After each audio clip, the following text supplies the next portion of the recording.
Good morning, and today is the time to talk about liver-friendly diet. We often mention this.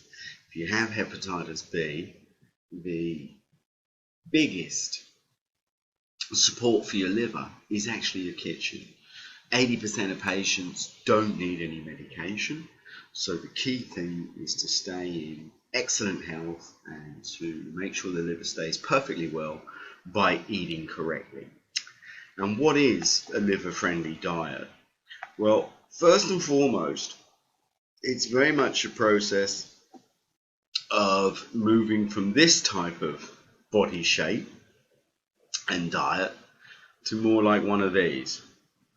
A diet rich in vegetables and fruits. You can have bread, rice, couscous, all sorts of beans and grains, and less meat and junk food. And the first and most important thing to realize, eat everything. You could eat and eat.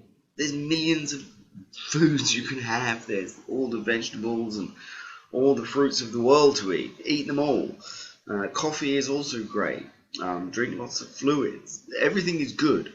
The only things you've got to watch out for are, when it comes to medications, be careful of being on paracetamol for years or months on end. It will affect the liver enormously, paracetamol. The second thing is alcohol. If you drink, every drink will do the damage of 4 times as much. You drink 1 pint, it will have the effect of 4. Fried foods. The liver is made out of mainly soluble water and cellulose material. When you pour oil on water, it floats on the top. So your liver has to work 10 times as hard to process oils as other substances. You have to understand that this is a totally unnatural food. It's a processed manufactured thing. You put a load of palm oil in your food. Well, they've had to break down large amounts of palm trees and palms to make that. You're eating the equivalent of half a tree of palms to get that amount of oil into your system. And along with fried foods, oily foods. So, I often look at my patients, and especially the ones from Africa, from Asia, in their shopping cart, they're not buying a little bottle of oil. They're actually buying a 5-liter drum, and all that toxin oil has to be processed by the liver. So people that use a lot of oil in their diet, and every meal has got oil in it, often have aches where their liver is. This is not liver damage or illness. This is the liver saying, oh my goodness, there's so much oil you're forcing me to process. Another food that's hard on the liver is fatty meats. You've got meat dripping with fat. It's like putting grease through your liver that struggles to go through your sink. And processed meats are full of this stuff. Trans fats, it's called. And processed meats are your burgers, your sausages. That's where they get all the rubbish meat and put it into something, so you don't notice it's so much rubbish. And you can see here alcohol, ham, hot dogs, pizzas, beef burgers, fizzy drinks, donuts. You live on this stuff and your liver will suffer a lot more. Whereas when you eat things like cabbage, kale, lettuce, all the veg and all the fruit, your liver loves it. Moving on. A lot of patients have asked questions about what is good for the liver. And again and again we find it's the same things. Avocado, beautiful for the liver. Walnuts, beautiful for the liver. Broccoli, carrots, a little green tea, but not too much.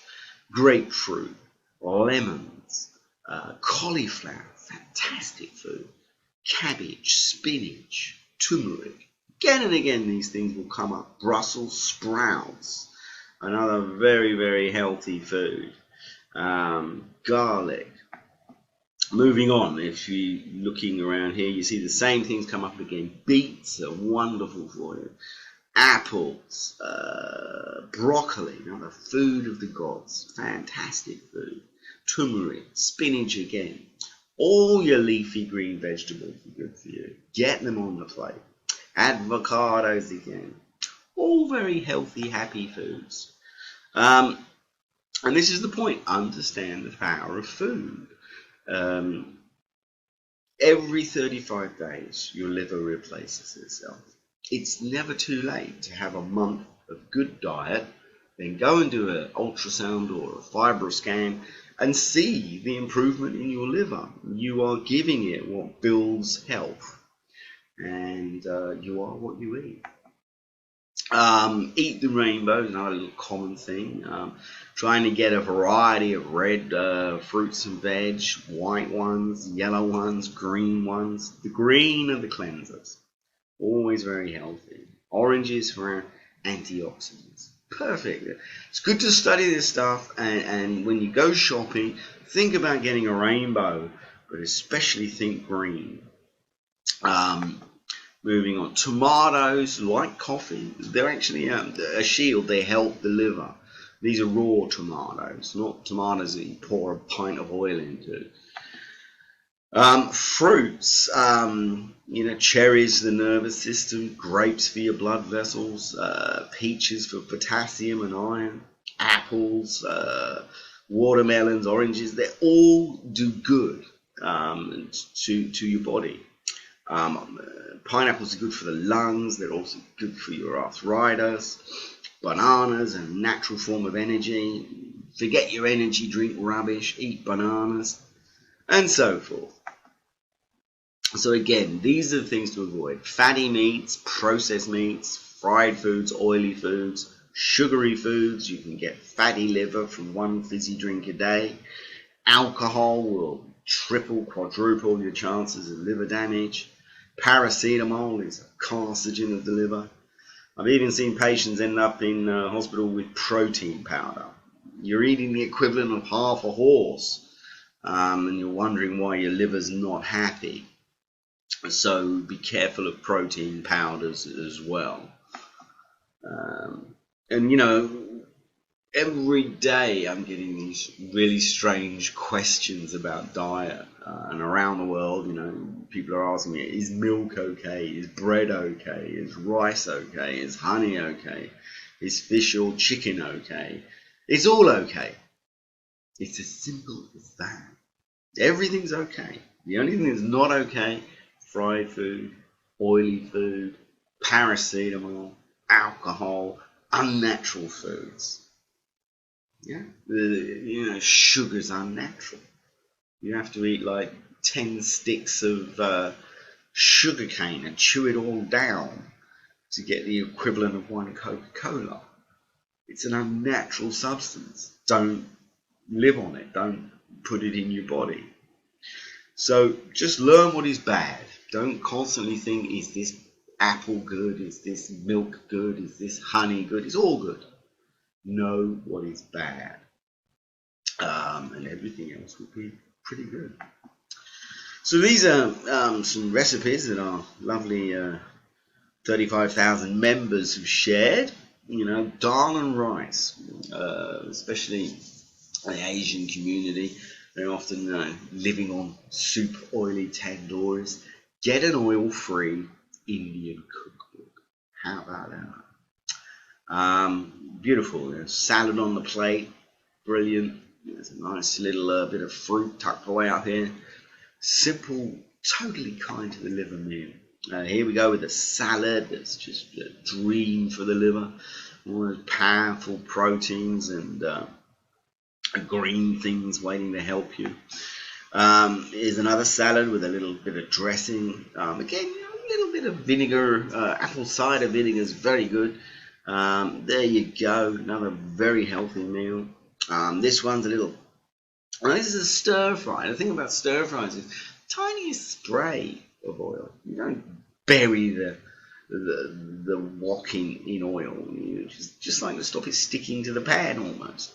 And use spices, peppers, chilies. These things don't harm the liver, but they take a drab dish and make it very edible. instead of oil. Yeah. Again, we go back to the liver cleansers. Beets are another fantastic food. Turmeric is a very good spice. Apple cider vinegar, very healthy. Yes, your cabbage, your carrots, your spinach, your broccoli. All these things, the walnuts, build a healthy liver. Cauliflower, avocado. You know, when I was told, oh, your ultrasound is, showing fibrosis stage 4 and cirrhosis of the liver and necrosis of the liver, I immediately gave up paracetamol that my doctor was giving me. Went down the pub and said, guys, never again. And within, a couple of months, my liver had regenerated from eating just this type of food. It works. We are what we eat, and this is a healthy liver-friendly diet. And it is that simple. We simply need to concentrate on getting some liver cleansers every time we shop these type of foods, and moving from a highly processed cooked diet where you're buying all this pre-packaged food full of preservatives, full of all this muck, to just shopping in the green grocery section. Buy food that you can recognize. Go home, clean it, and cook it. It's extraordinary how much your average supermarket is designed so that you're through the healthy section and into the junk food within 10 paces sometimes. That's big business, making money out of selling your dangerous food. An average liver has 8 kilograms of preservatives and muck additives in the diet every year. So this is not good for the liver. You're living on salt, you're living on sugar, you're taking all these emulsifiers, colorants. This isn't food, this is paint pigment. And your liver struggles to deal with it all.